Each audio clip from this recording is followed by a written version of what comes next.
Hello साथियों, आपका एक बार फिर से स्वागत है आपके अपने यूट्यूब चैनल एजुकेशनल पोर्टल पर।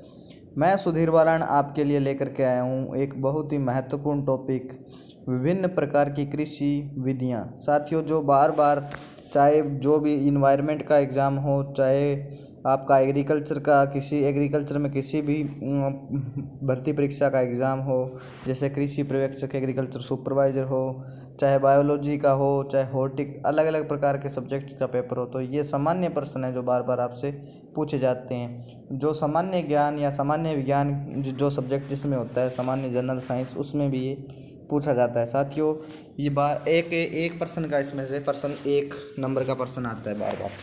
तो अपने बिना वक्त गवाए स्टार्ट करते हैं। आज का टॉपिक है विभिन्न प्रकार की कृषि विधियाँ। तो इसमें हम पढ़ेंगे एपीकल्चर, पीसीकल्चर, फ्लोरिकल्चर, विटीकल्चर इत्यादि के बारे में। तो शुरू करते हैं। सबसे पहले एपीकल्चर। साथियों, एपीकल्चर का अर्थ होता है मधुमक्खी पालन। एपीकल्चर, मधुमक्खी पालन को एपीकल्चर कहते हैं। तो एपीकल्चर में सबसे पहले आप देखो एपीकल्चर में क्या होता है। एपीकल्चर में साथियों सबसे पहले मैं आपको बता दूं कि मधुमक्खियों को व्यापारिक रूप से या फिर वृहद स्तर पर कह सकता हूँ, व्यापारिक रूप से शहद प्राप्त करने के लिए मधुमक्खियों को पाला जाता है। साथियों, इनको क्या किया जाता है, पाला जाता है मधुमक्खियों को। और मधुमक्खियों की अलग अलग साथियों क्या है, प्रजातियां हैं, जिसमें एपिस मेलिफेरा है, एपिस इंडिका है और एपिस डोरसेटा है। अलग अलग प्रजातियां हैं, उनको पाला जाता है इसमें। और हम बात करते हैं अपने ये क्या करती है मधुमक्खियाँ, ये फूल होते हैं, इनमें से क्या करती है, इनके मकरंद से रस को एकत्रित करती है और शहद का निर्माण करती है। इसमें साथियों 3 तरीके की मधुमक्खियाँ होती है। ये जो आप देख रहे हो फोटो, ये है रानी मधुमक्खी। रानी मधुमक्खी का कार्य होता है बच्चे पैदा करना या अंडे देना। और बात होती है ड्रोन मधुमक्खी या सैनिक मधुमक्खी इसको कह देते हैं। इसका कार्य है ये नर मधुमक्खी होती है साथियों, ड्रोन मधुमक्खी। और उसके बारे में बात करते हैं, श्रमिक मधुमक्खी का कार्य है शहद को एकत्रित करना। और ड्रोन मधुमक्खी ये इसकी रक्षा करती है अपने छत्ते की। और मधुमक्खी ये क्या करती है, रानी, इसमें अब बच्चे पैदा करती है। ठीक है साथियों, इस तरीके से ये इनकी क्रिया होती है। अब जो अपने बात करने वाले हैं वो बात करेंगे कि चिंटी का जो डंक है, आपको सब चिंटी सॉरी इसका मधुमक्खी का जो डंक है उसमें कौन सा अम्ल निकलता है, तो उसमें से अम्ल निकलता है फॉर्मिक एसिड। कौन सा, फॉर्मिक एसिड। फॉर्मिक एसिड निकलता है। अब क्या करते हैं, इसके जब ये डंक मारती है मधुमक्खी, जब डंक मारती है तो इसके क्या करते हैं, इसके जो ऑर्गन्स हैं या फिर हम कह सकते हैं जो इनके जनन तंत्र है, ये क्या कर देते हैं, यहाँ से टूट जाते हैं, अपने भाग से टूट जाते हैं, अलग हो जाते हैं। और इसके कारण इसकी भी क्या हो जाती है, मृत्यु हो जाती है। तो डंक मारने के बाद उसकी मधुमक्खी की भी मृत्यु निश्चित है, इस बात को ध्यान रखो। आगे जो अपने बात करने वाले हैं वो बात करेंगे 2 नंबर, वो करेंगे पीसी कल्चर की, जिसको अपने बोलते हैं मत्स्य पालन। क्या बोलते हैं, मत्स्य पालन। पीसी कल्चर को मत्स्य पालन का अर्थ होता है मछली पालन। कौन सा पालन, मछली पालन। ये आप देख रहे हो अलग अलग प्रकार की मछलियाँ हैं। इधर आप देख रहे हो इसमें भी मछलियाँ अलग अलग प्रकार की, जिसमें यहाँ आपको स्टार फिश दिख रही है, यहाँ आपको ये झींगा मछली दिख रही है, डॉग फिश भी दिख रही है, आपको ये रोहू दिख रही है, यहाँ आपको अलग अलग प्रकार की जो मछलियों की जो प्रजातियाँ वो दिख रही है। और इधर आप देख रहे हो कि ये खाने के लिए इनका उपयोग किया जाता है और ये मछली काट रखी है। आपके मन में सवाल आ रहा है, सर हम तो खाते नहीं मछली को। तो आप नहीं खाते तो कोई नहीं खाता क्या, ठीक है। तो अपने आगे चलते हैं फ्लोरिकल्चर पे, 3 नंबर पे। तो फ्लोरिकल्चर पे जाने से पहले अपने जो बात करेंगे वो करेंगे कि फ्लोरिकल्चर का जो अर्थ है वो है, या फ्लोरिकल्चर में किसकी खेती होती है, वो होती है फूलों की। तो फूलों के उत्पादन से संबंधित है फ्लोरिकल्चर। फूलों के उत्पादन से संबंधित फ्लोरिकल, ये शेड नेट लगा रखा है इस बंदे ने, और ये देखो फूलों की कृषि कर रहा है बाजार में। इसको मंदिर के बाहर भी फूल बिकते हैं, आपको पता है, सुबह सुबह और शाम को। और फूलों का आपको पता है सेट आर्ट डेकोरेशन में भी फूलों का उपयोग होता है। तो बहुत सारे फूलों का उपयोग होता है। तो ये भी एक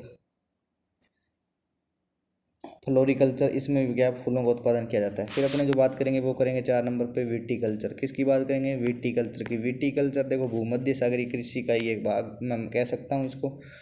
और इसमें क्या होता है, अंगूरों की खेती होती है, अंगूर की खेती होती है। तो ये आप देख रहे हो इस बंदे ने क्या कर रखा है, अंगूर हाथ में ले रखे हैं, अंगूरों की खेती, और चेहरे पे मुस्कुराहट है।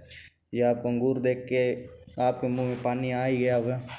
ये बच्ची है, देख लो, और ये बच्चा है, और ये अपने कामों में अपने बच्चों को, ये इनके बच्चे अपने आप ही लग जाते हैं कामों में, क्या है, संलग्न रहते हैं कि पापा मैं कराऊंगी, अंगूर मैं तुड़वाऊंगी, मैं तुड़वाऊंगा, ठीक है।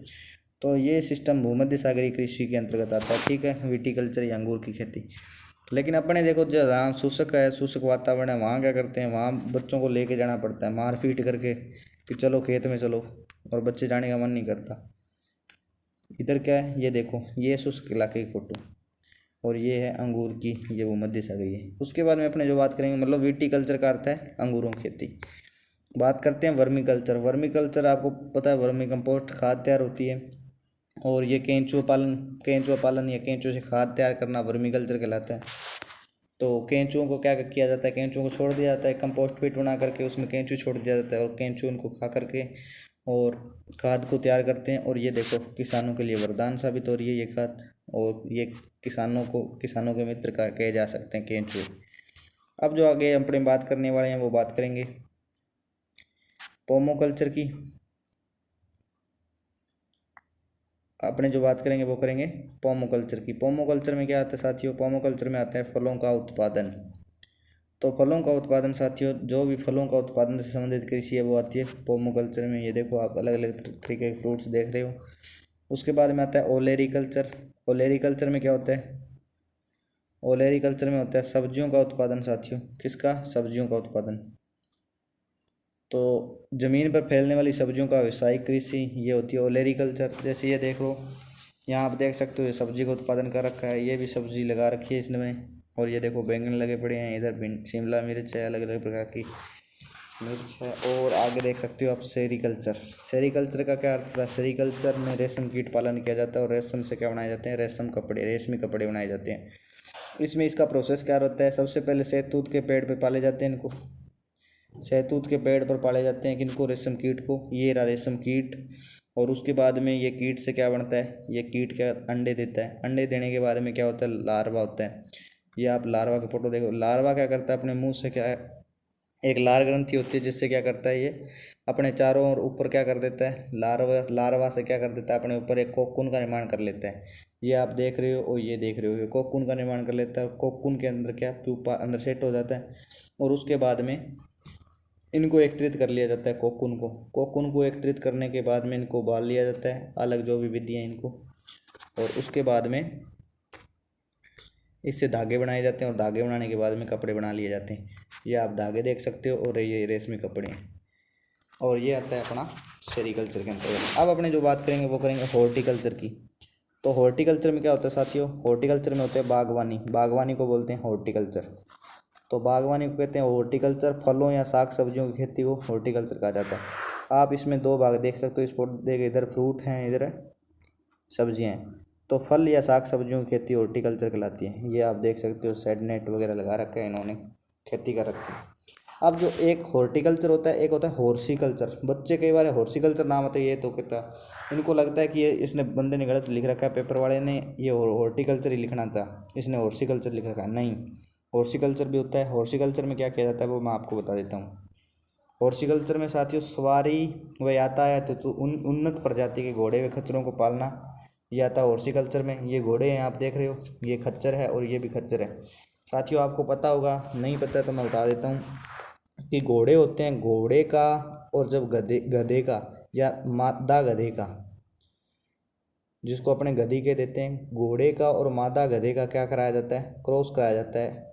तो उसके बाद में जो जीव नया अप्राकृतिक, साथियों वैसे ये अप्राकृतिक क्या है, अप्राकृतिक क्या है निषेचन, इससे क्या होता है, खच्चर का निर्माण होता है। और खच्चर क्या करता है, नपुंसक होता है साथियों। क्या होता है, नपुंसक होता है। ये आगे अपनी संतति को नहीं बढ़ा पाता या नहीं बढ़ा सकता, बल्कि घोड़ा अपनी संतति बढ़ाता है, गधा भी अपनी संतति बढ़ाता है।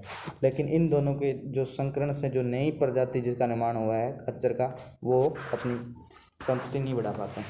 तो इनका उपयोग किया जाता है बोझा ढोने में, क्योंकि इसमें तेज दौड़ना, ये इससे घोड़े से गुण आ जाते हैं, और ये गधे वाले गुण आ जाते हैं बाहर दौड़ना। तो ये बाहर भी दौड़ता है और तेज भी दौड़ता है, ये दोनों गुण आ जाते हैं इसलिए। ये काफ़ी लाभप्रद हैं लोगों के लिए। उसके बाद में अपने जो बात करेंगे वो करेंगे नेमरी कल्चर की। नेमरी कल्चर के अंतर्गत क्या होता है कि मानव द्वारा जंगलों से जड़, फल, फूल, पत्ती आदि का संग्रह करना। और ये देखो लगे पड़े हैं जंगलों में फल, फूल, पत्ती आदि का संग्रह करने में, इसको बोलते हैं नेमरी कल्चर। एक होता है सिल्वी कल्चर, जिसमें क्या होता है वनों के संरक्षण एवं संवर्धन से संबंधित क्रिया। ये देखो वन है और ये इनके संरक्षण और संवर्धन से संबंधित क्रियाएं की जा रही है। उसके बाद में अपने जो बात करेंगे 13 नंबर पे वो है ऑर्बोरिकल्चर। ऑर्बोरिकल्चर में क्या होता है, इसमें होता है विशेष तरह के वृक्षों तथा झाड़ियों की कृषि। ये देखो ये आपने कभी ये झाड़ियाँ देखी है, ये से पौधे देखे हैं, नहीं देखे होंगे, ये देखे हैं, नहीं देखे होंगे। तो विशेष तरीके के को जो भी कृषि की जाती है वो होती है ऑर्बोरिकल्चर, विशेष तरह के वृक्षों तथा झाड़ियों की कृषि। 14 नंबर पे आती है मेरीकल्चर। मेरीकल्चर का क्या अर्थ होता है, मेरीकल्चर में आते हैं समुद्री जीवों के उत्पादन की क्रिया।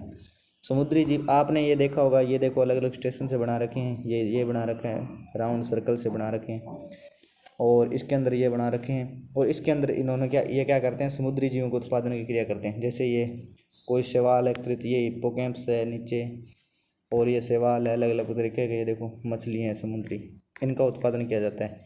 तो इनका उत्पादन करने की जो क्रिया है वो कहलाती है मेरीकल्चर। 15 नंबर पे अपने जो बात करेंगे वो बात करेंगे एरोपोर्टिक। एरोपोर्टिक में एरोपोर्टिक एयर से शब्द से मिलकर के बना है, जिसका अर्थ है हवा में पौधों को उगाना। ये देखो इधर मिट्टी के संपर्क में नहीं लेकर आया जाता है इनकी जड़ों को, और ना ही जल के संपर्क में लाया जाता है। और ये देख लो हवा में पौधों को क्या कर दिया, ये इधर नीचे आलू लगे पड़े हैं, ये हवा में पौधों को लगा दिया जाता है। इस प्रकार की एग्रीकल्चर इस प्रकार की जो कृषि है वो कहलाती है एरोपोर्टिक। अब अपने जो बात करेंगे वो करेंगे हाइड्रोपोनिक्स। हाइड्रोपोनिक्स होता है जल में पौधों को उगाना, जल में पौधों को उगाना हाइड्रोपोनिक्स है। ठीक है, कैसे मैं बता देता हूँ अभी, कि ये आप देख रहे हो कि ये जल है और इसकी जड़ों को मिट्टी के संपर्क में लाए बगैर ही सीधा क्या करते हैं जल के संपर्क में ले जाया जाता है। ये देखो इधर ये पौधे, नीचे जल है, पौधे हरे भरे, इसके नीचे भी ये देखो सीधा है, इसके नीचे जल है टंकी में, और ये भी तीसरी फोटो देख रहे हो चौथी आप, इसमें भी नीचे जल है। तो ये देख लो, और सीधी जड़ों को जल में लेकर के आ जाता है। इसको बोलते हैं अपने हाइड्रोपोनिक्स। तो हाइड्रो शब्द जब भी आ जाता है वो जल से संबंधित होता है, तो हाइड्रोपोनिक्स को बोलते हैं जल में पौधों को उगाना। एरोपोर्टिक क्या होता है, हवा में पौधों को उगाना। तो इस प्रकार की ये 16 से 17 जो भी 16 थे वो अलग अलग प्रकार की कृषि की विधियाँ थी। इससे बाहर कोई भी प्रश्न आने वाला है नहीं। तो आप इस चैनल पर नए हो साथियों तो एजुकेशनल पोर्टल अपना जो चैनल है इसको क्या कर लो, आप सब्सक्राइब कर लो। एजुकेशनल पोर्टल चैनल को आप करो सब्सक्राइब, और बेल आइकन दबाना ना भूलो, ताकि नए वीडियोज़ के अपडेट आपको मिलते रहें समय पर। ओके, जय हिंद, जय भारत।